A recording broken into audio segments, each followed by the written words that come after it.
Ja sam večeras ovde od 18 časova ispričao svoje životno iskustvo, jer mislim da je ono jedan veoma dobar primer da sačuva decu, da pokaže onima u problemu na koji način može da se izađe iz sveta droge.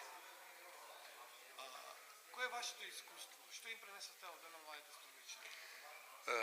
Znate kako, svet se danas toliko zapetljao da je veoma teško osetiti tu opasnost od sveta droge.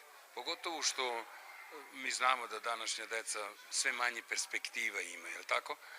Čak i kada se završavaju škole, čak i kada se završavaju fakulteti, mnogi ostaju bez posla i onda je veoma lako da čovek potraži neku vrstu zadovoljstva u svetu droge. Današnje droge su veoma opasne, zato ja shvatram da je obaveza moja da koliko god mogu da putujem, koliko god mogu da pričam, ja želim svima da ispričam onu opasnost koja donosi droga, a to je gubljenje mladog života, je li tako? Zato što današnje droge su veoma hemijske i veoma brzo razaraju telo. Zato sam ja sebe podario i svo svoje vreme tim obilascima, putovanjima i ovo radimo u ovom aranžmanu kao večeras kod vas u Strumici, da i posle iskustva se pokaže i onaj muzički deo i sa njim, kao što sam i rekao, želim da pokažem da vide da ja koji sam nekad svirao sa drogom, pod drogom, mogu da radim to i bez i imam sina sa sobom koji, eto, bez droge je veoma dobar gitarista postao. Kako gleda vaš sin na... Kako gleda ko? Vaš sin na... Da. Ova vaše iskustvo... Znaš kako, on je sigurno malo izbunjen, zato što on ne zna šta je sve droga, ali pozitivno, je li tako? Prvo mu je drago da je uopšte, da sam ostao živ, je li tako? To mu je drago i naravno još više mu je drago da ja više ne uzimam tu drogu.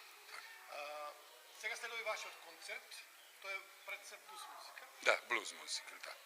Според вас за концертът, значи, що ги им презентирате на струмичанки? Каква музика?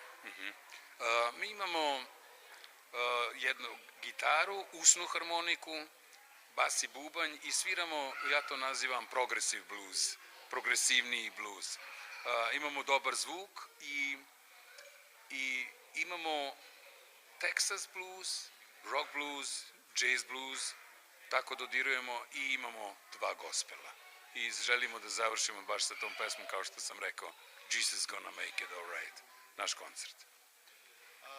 Do сега imate повече настъпи, iz повече sviri u Evropa? Da, imali.